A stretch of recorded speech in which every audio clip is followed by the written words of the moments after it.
Oh, crikey. My legs are killing me. Hit the gym yesterday. First time in a fair while. And yeah, at 50 I've decided to take responsibility for my health. And that is a painful, painful experience. Anyway, less of that. Welcome to Garden Guns. This episode is for the new shooter. The guys that are new to the sport and that have found their way to my channel and might want a little bit of advice on how I go about setting up a rifle scope. Come back to the box in a minute. First off, if I keep scratching my nose, it's really bright, so I'm squinting a lot, and also I think there's quite a lot of pollen and I'm, a little bit hay fevery today. So if I sneeze or anything like that, I apologise through the video. The other point I would like to point out, make, is I need to give you a little bit of transparency here. I've been asked to do some rifle testing for Phil and Tracey at Leicestershire Airguns. They've taken in quite a bit of stock, second-hand stock recently.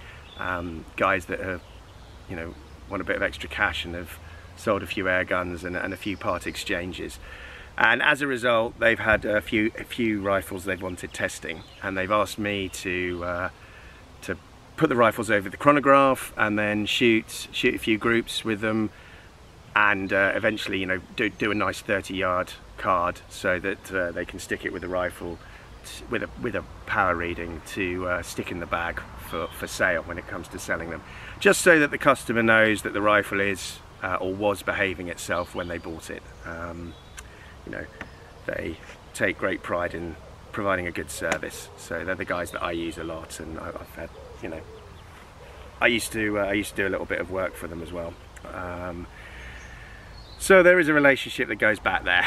I wanted to be completely transparent before I carried on, because I am going to be running through a few of their guns. They've given me some rifles to shoot, to test and to shoot, and I am going to be making a video on some of those, purely because I figure that you guys might be interested, or somebody out might be interested out there. But anyway, less of that. Let's talk about what we're here to do today. You guys that know what you're doing, you're probably not going to be that interested in this video, other than to look at this rather gorgeous specimen of a rifle, this S400 Classic, which yeah, I am going to zero in now. And that's what this video is about. How do I zero an air rifle? So you guys that aren't interested in this, that know what you're doing, keep an eye out for the next one. There will be other videos. I'm definitely going to be doing a video on this, and I've got an MPO2 to do a video on in comparison to an Ultra as well. So keep an eye out for those. Hopefully I'll get those done within the next couple of weeks. I'm aiming at being slightly better at my uploads, but anyway. So, you new guys, let's go. This is how I zero an air rifle. First of all, you need some form of target. Now for this one, I'm using a box. Why do I use a box? Because it gives quite a large amount of room to be able to find those first few shots. When you first get that scope onto the rifle, and that scope comes out the box or from the second-hand rack, you've got no real idea where it's going to go, that pellet's initially going to go, unless you bore sight it, which, little laser in the barrel, aim downwind, and then sort of zero onto the laser, which will give you a rough zero then. Sorry, insects. I don't use the bore sight method. I grab a box like this, I take it out to 10 paces, and at 10 paces, unless the scope is ridiculously off, you should hit the box. If it's, I'll start with the box basically running vertically, and I would hope that the horizontal part I should be able to get on there, and the vertical part I should be able to hit. If I miss on either side, it's probably not going to be at 10 paces. It's probably not going to be in the vertical plane. It's more likely to be in the horizontal plane. So if that's the case, I will flick the box and try and get something on there. As I say, at 10 paces you should get some form of pellet onto that box. I mean, the other thing is, as you can see, I've actually already done some zeroing stuff on this one. The other way to do it is just use a wider box. if you're having problems. That basically a big target at 10 paces, you're gonna get a grouping on there somehow.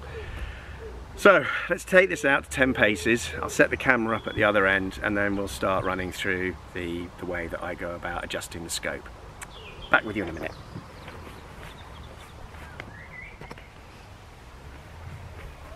Right, so here we go. First few shots. First thing I should say is, how do I set up my scope for these close-in shots?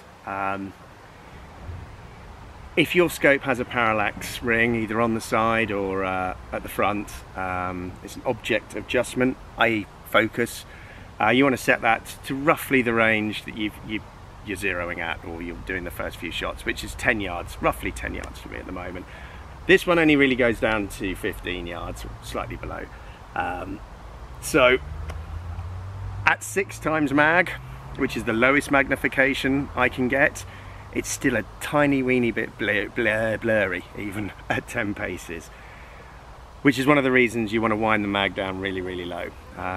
You want to be able to see where the pellets are going initially, and yeah, you don't need 10 times magnification at, 10 yards. So, first thing I do, I shoot 3 shots, try and get a rough idea of where those pellets are going. It's not the ideal day for zeroing. I certainly wouldn't normally do it on a day that's as windy as today, but it's also a really nice day to shoot video. So, right, oi, got a cat with me at the moment, so I'm a little bit worried that she's going to do something stupid. She's too hot. She's hiding underneath the table, the sofa. Oh, get words right much. Okay, safety's off. First few shots.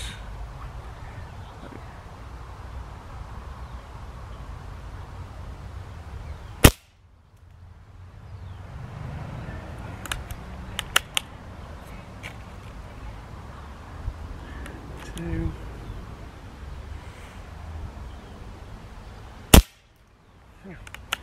Well, at 10 yards, I would be disappointed if this wasn't reasonably pellet on pellet.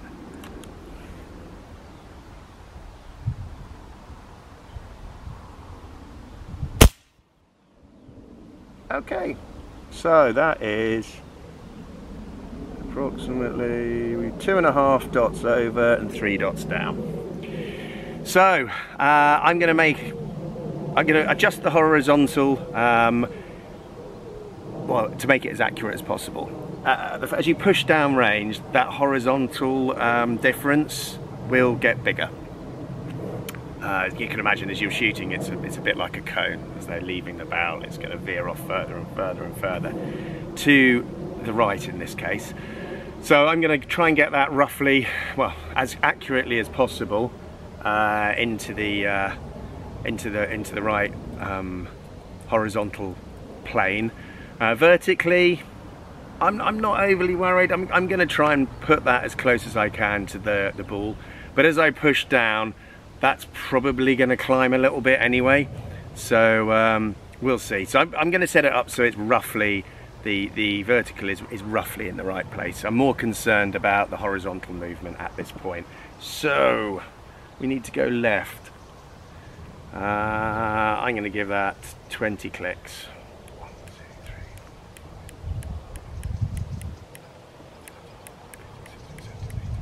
3, 20. And vertically, let's give it 15. 15 now.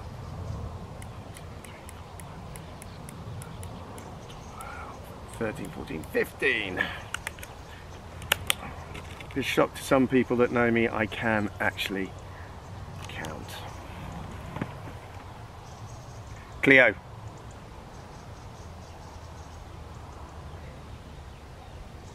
Right.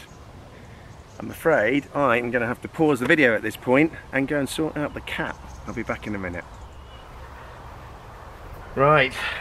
So, for the time being, I think we're cat free. Cat's over there. It's pretty much clear, and I am firing down into the ground, so I've got cat hair all over my face now. Right, so let's try and get at least this part done so that we're sort of roughly in the right area. If I have to pause and come back to finish this off later. I do apologise if the continuity isn't particularly great.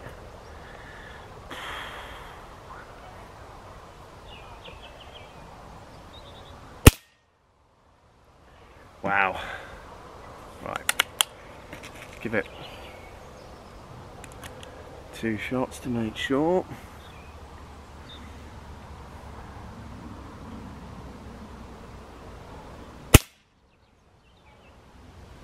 Okay, pellet on pellet.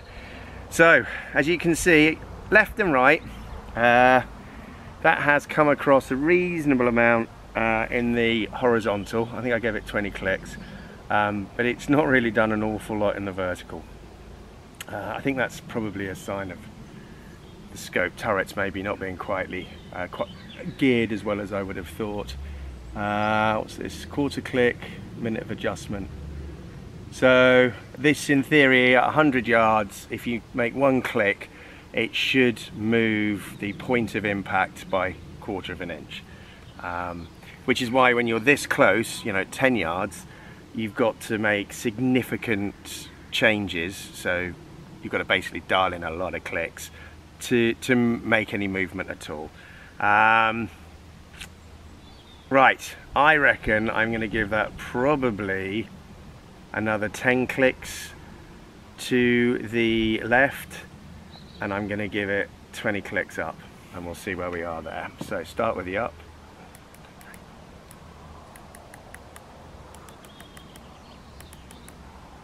Oh man, got itchy nose. And then we want to go left, and what did I say, 10.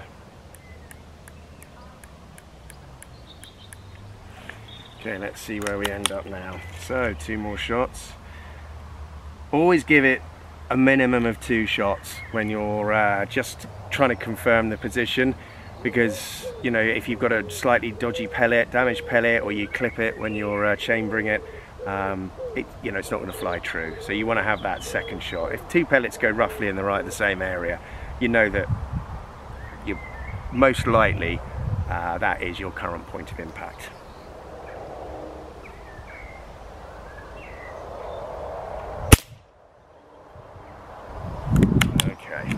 Typically the wind comes up. Also, when you're zeroing, maybe it's the wind that's just pushed that a little bit over. Alright, wait for the gust to pass. Oh, damn, I've got cat hair on my nose.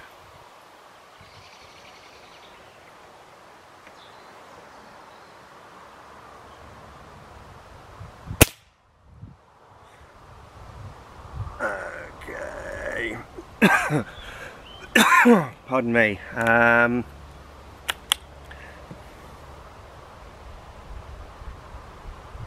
So there's a difference between those 2 pellets.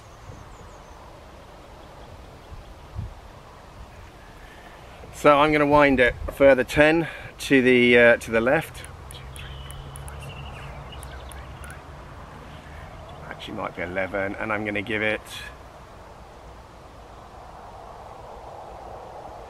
another 10 up.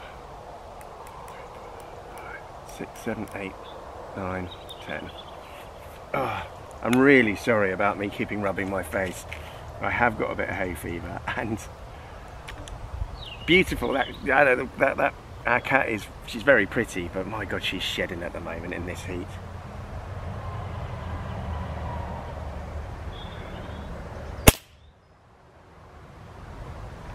Okay.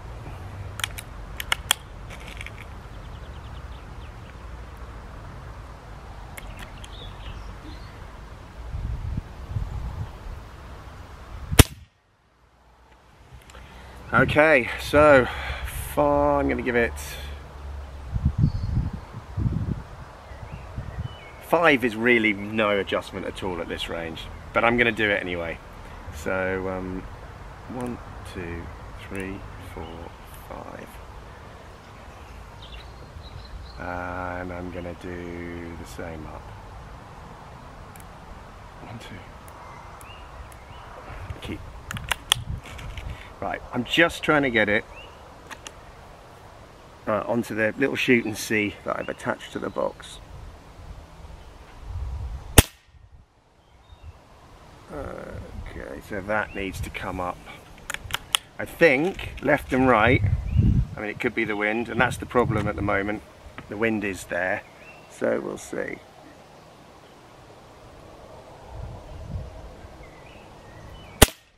There we go. Right, so I'm happy with the horizontal, and as I've said already, the vertical, it's going to change as we push the box further down range anyway, so I'm more than happy to take that as my vertical. So what I'm going to do now is get a larger target. I've got another shoot and see that I can use. I'm going to stick it on the box, and hopefully we'll be in the rough area. I'm going to take the box down to 30 yards and then see how we do. Okay, back with you in a minute.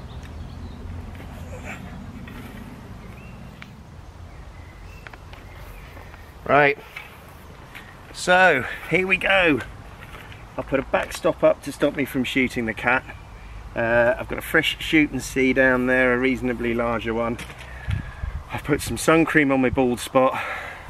I've wound the focus ring up to 30 yards, 30 paces, and I've moved the zoom to 10 times, which is, you know, my standard sort of zoom for clinking and shooting.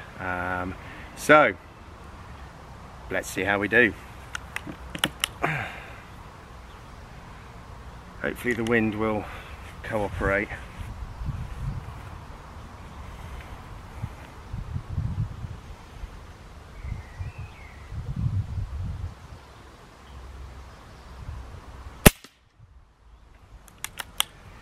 Okay. Right. Oh.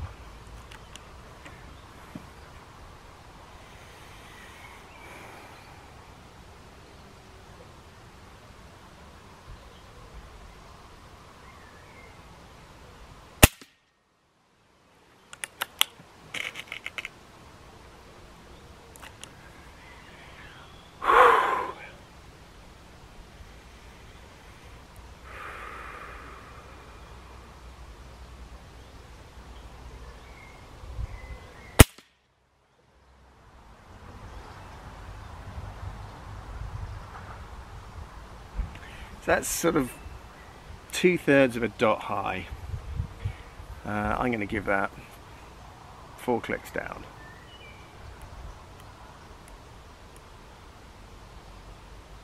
Five. Ooh. 2 back to make it 5. I think I went through. Keep zooming through these clicks.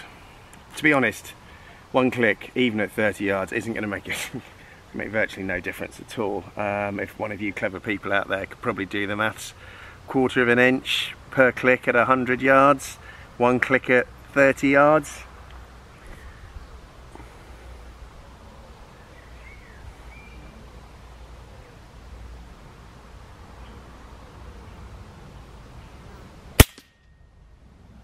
There we go.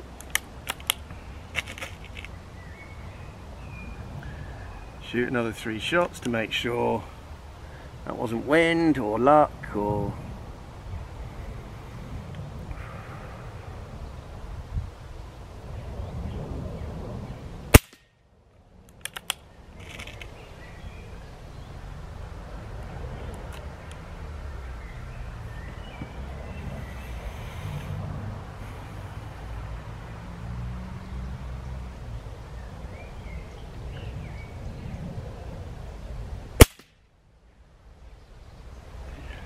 Well, you know, our grouping's not too bad, but it is moving up.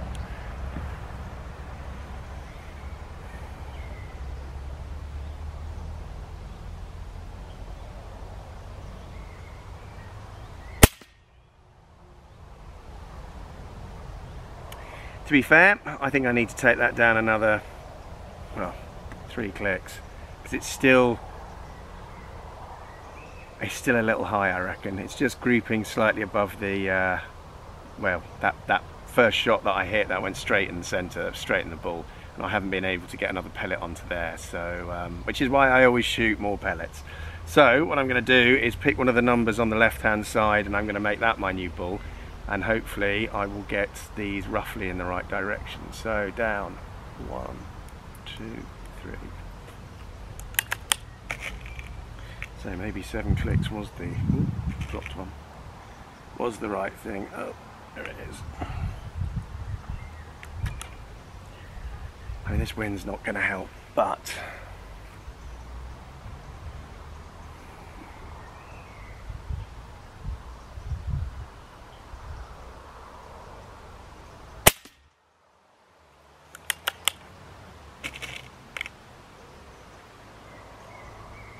right, so I managed to hit the number.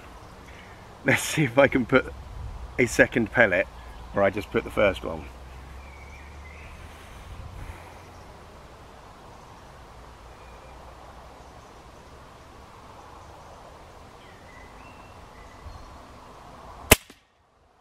That's better.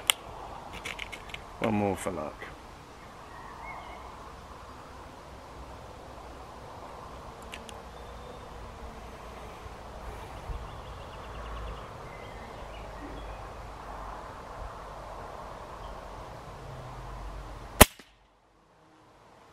Okay, yeah, I am not going to be able to do any better than that.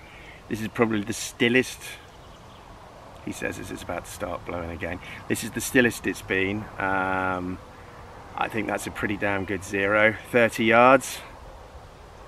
Yeah, I'm happy with that. Right, so it took slightly longer than I thought it was going to do this one. I thought I'd be a little bit quicker. As you can see, small adjustments, especially the closer that target is to you, make very little difference.